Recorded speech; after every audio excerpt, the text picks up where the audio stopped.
Good morning बच्चों। आज के इस वीडियो में बात करेंगे ब्रेल गणितीय चिन्ह। मतलब ब्रेल गणितीय चिन्ह क्या होते हैं। पहला है गणितीय संख्या सूचक चिन्ह। जो गणित में कोई संख्या लिखते हैं या अंक लिखते हैं तो उस अंक को लिखने से पहले हमको क्या लगाना होता है, गणितीय संख्या सूचक चिन्ह, जिससे हमको यह मालूम हो जाए कि यह गणित का कोई अंक लिखा हुआ है, कोई संख्या लिखी हुई है, कि हिंदी लिखी है या इंग्लिश लिखी है या मैथ्स लिखी है। इसलिए इसका एक चिन्ह होता है गणितीय संख्या सूचक चिन्ह 3, 4, 5, 6। इसको लगाना अनिवार्य होता है। जैसे हमको 2 लिखना है तो 2 के पहले हमको क्या लगाना होता है, ब्रेल में लिखना है तो 3, 4, 5, 6। इसको एक सेल में लिखना है और अगले सेल में क्या लिखना है, 2 की डाट। 2 की डाट क्या होती है 2, 3। क्या होती है 2, 3। हाँ बच्चों, इससे पहले मैं आपको बता देता हूँ कि हम संख्या होती है, अंक होते हैं, काउंटिंग होती है, ये 2 प्रकार से लिखी जाती है। कितने प्रकार से? 2 प्रकार की होती हैं। एक होती है अपर और दूसरी होती है लोअर। तो अपर का प्रयोग हम पेज नंबर डालने के लिए करते हैं। बच्चों, जब हम ब्रेल बुक बनाते हैं तो हम उसमें पेज नंबर डालते हैं। तो पेज नंबर डालने के लिए हम अपर काउंटिंग का प्रयोग करते हैं और लोअर काउंटिंग का प्रयोग हम तब करते हैं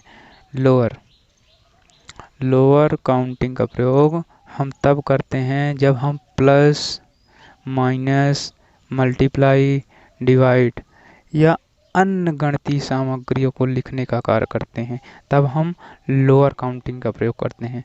अब बात आई कि अपर काउंटिंग और लोअर काउंटिंग क्या होती है। तो बच्चों, मैं पिछली वीडियो में आपको बताया हूँ कि अपर और लोअर काउंटिंग क्या होती हैं। आप पिछली वीडियो में जा करके देख लीजिए। अब चलते हैं हम गणितीय अल्पविराम चिन्ह। गणितीय अल्पविराम चिन्ह क्या है? 6। दशमलव चिन्ह क्या है? 4, 6। विराम बोधक चिन्ह क्या है? 4, 5, 6। हाँ, अब बात करते हैं इसके यूज करने के नियम क्या हैं। नियम, तो कुछ नियम इसमें दिए गए हैं। जैसे पहला नियम है यही है कि ब्रेल में संख्या या अंक आदि लिखने के लिए ब्रेल की पंचम पंक्ति का प्रयोग करते हैं। वही बात है जो अभी मैं बताया कि ब्रेल में जो भी संख्या लिखना है या अंक लिखना है उसके लिए ब्रेल की पंचम पंक्ति, ब्रेल की मतलब 7 लाइन सिस्टम, जो पिछली वीडियो में बताया था। 7 लाइन सिस्टम में क्या है, पंचम पंक्ति जो थी उसका प्रयोग करना है। उस पंक्ति की खासियत क्या थी, विशेषता क्या थी कि उसमें 1 और 4 का प्रयोग नहीं किया जाता था।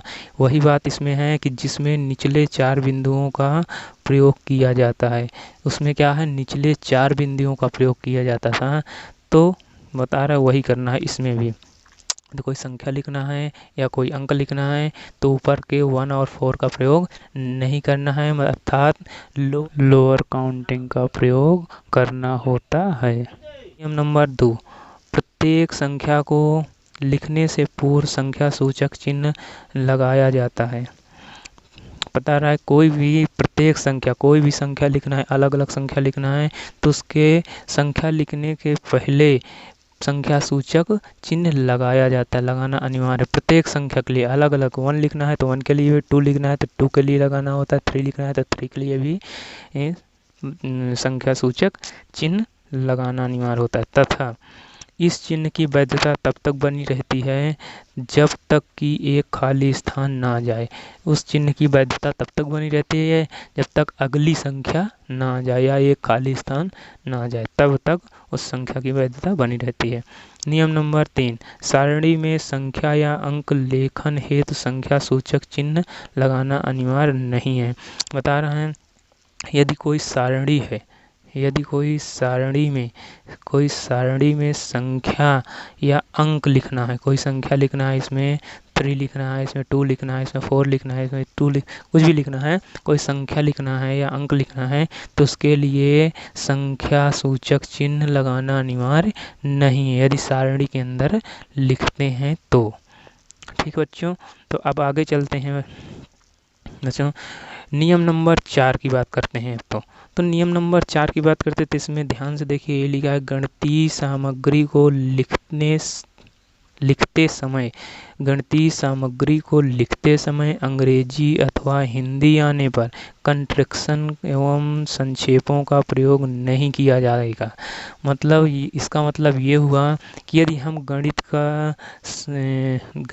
के अंक लिखते हैं, संख्या लिखते हैं, गणित के सवाल हल करते हैं, तो उसमें यदि हिंदी या अंग्रेजी के कोई शब्द आते हैं, वर्ड आते हैं, तो उन हिंदी और अंग्रेजी के शब्दों का कंट्रैक्शन नहीं लिखना है, उनमें कंट्रैक्शन का प्रयोग नहीं करते हैं, नहीं किया जाएगा। उसमें सीधे हिंदी का हिंदी लिखेंगे और इंग्लिश का इंग्लिश, जो शब्द लिखे हैं शब्द को पूरा लिखते हैं। नियम नंबर 5, गणितीय सामग्री को लिखते समय फुल स्टॉप या प्रश्नवाचक चिन्ह से पहले विराम बोधक चिन्ह लगाना आवश्यक होता है। बता रहा है गणितीय सामग्री को लिखते समय, गणित का कोई सामग्री हम लिखते हैं तो उससे लिखते समय यदि फुल स्टॉप आ जाता है, क्वेश्चन मार्क आ जाता है, तो उस क्वेश्चन मार्क प्रश्नवाचक चिन्ह से पहले हमको क्या लगाना होता है, विराम बोधक चिन्ह। क्या लगाना होता है, विराम बोधक चिन्ह लगाना आवश्यक होता है, अनिवार्य होता है। विराम बोधक चिन्ह का होता है 4, 5, 6। तो 4, 5, 6 लगाएंगे, उसके बाद क्वेश्चन मार्क लगाएंगे। Please guys actually my channel को लाइक और सब्सक्राइब करें।